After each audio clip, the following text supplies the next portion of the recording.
Good morning, मी Manali. News 18 लोकमतमध्ये आपल्या सगळ्यांचं स्वागत. सकाळचे 8 वाजलेत. आपण पाहताय सकाळच्या बातम्या आणि या सगळ्या बातम्या या बुलेटिनमध्ये सविस्तर पाहणार आहोत.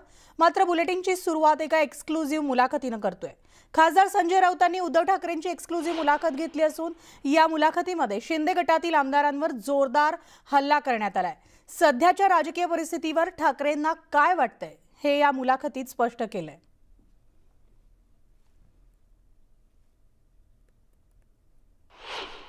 या देशात लोकशाही राहील की नाही असा प्रश्न आपल्यालाही पडतोय का? शेवटी रुपयाचा निच्चांक, महागाईचा उच्चांक, या अशा सगळ्या गोष्टीकडे कोणाचंच लक्ष नाहीये.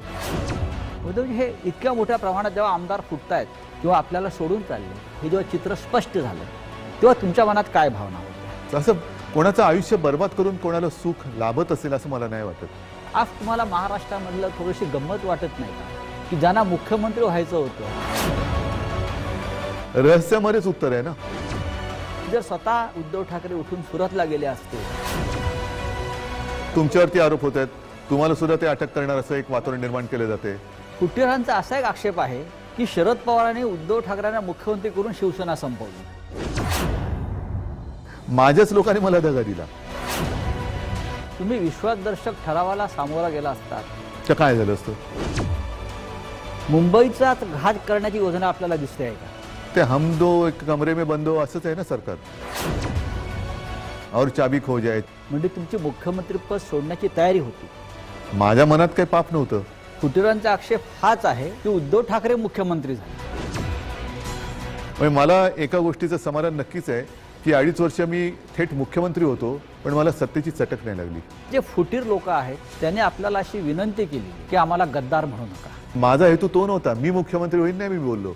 वचन पूर्ण केल्यानंतर सुद्धा मी काय दुकान बंद करून बसेन?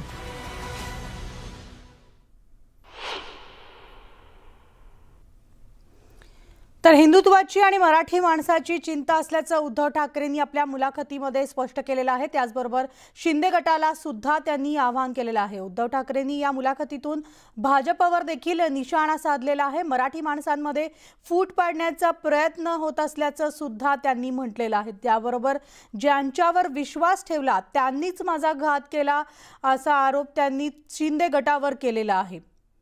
तर उद्धव ठाकरे यांची एक्सक्लुझिव्ह मुलाखत खासदार संजय राऊत यांनी घेतलेली आहे.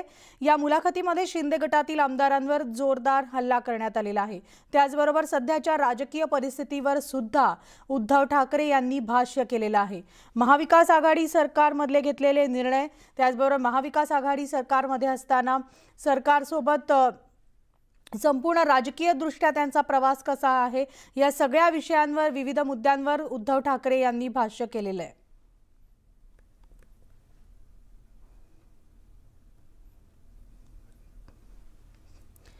तर 2 दिवसांपूर्वीच एका जाहीर कार्यक्रमामध्ये उद्धव ठाकरे यांनी शिंदे गटातील आमदारांवर घणाघाती टीका केलेली होती. आजचा प्रयत्न हा सेना संपवायचा आहे असं त्यांनी म्हटलेलं होतं. पाहूयात नेमकं काय म्हणाले.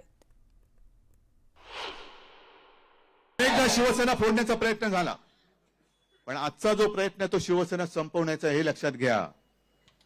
कारण जे सगळे कायदा तज्ञ सांगतायत, घटना तज्ञ सांगतायत की पूर्वी तो एक कायदा होता 2/3चा, आता तसा तो राहिलेला नाही. आता हे जे आपले फुटलेले आहेत, कोण यांना कुठल्या पक्षात जाण्याखेरीज पर्याय नाही. आणि ते कुठल्या पक्षात जाणार? काल एका पक्षाने त्यांना ऑफर दिलेली आहे, त्यांनी केलंय. आज तुम्हाला जे सांगतात ना, आम्ही शिवसैनिक मुख्यमंत्री केला की नाही, मग आता तुम्हाला काय अडचण आहे? मग हेच मी बोंबलून सांगत होतो 2.5 वर्षापूर्वी हे ठरले. हे तेव्हा जर का केलं असतं तर सन्मानाने झालं असतं. आणि मनावरती दगड ठेवून आज जे करायला लागलेलं आहे, त्या कोणत्या तरी भाजपच्या एका दगडाला शेंदूर लागला असता ना 5 वर्षात, 2.5 वर्षासाठी. मग आज तुमच्या मनावरती एवढा दगड पडलेला आहे, मग तेव्हा का नाही सांगितलं हेच आमचं ठरलं होतं? तेव्हा का नाही केलं? त्याने एकतर शिवसेना संपवायची आहे, आणि शिवसेना संपवताना जोपर्यंत ठाकरे आणि शिवसेना हे नातं घट्ट आहे ते घट्ट राहणार. तुमच्या किती पिढ्या जरी उतरल्या त्यांना पाताळात गाडून हे नातं कायम ठेवू आम्ही.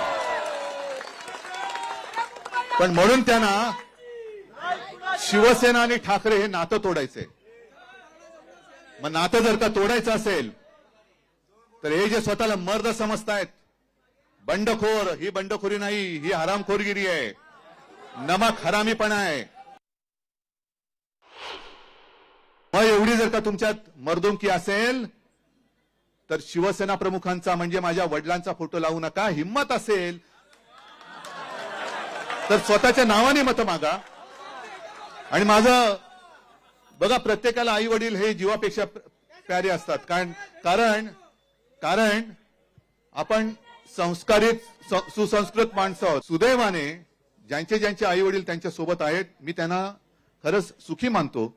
पण त्यांनी त्यांच्या आई वडिलांना घेऊन राज्यात सभा घ्याव्या आणि मतं मागावी. तर उद्धव ठाकरे यांची ही संपूर्ण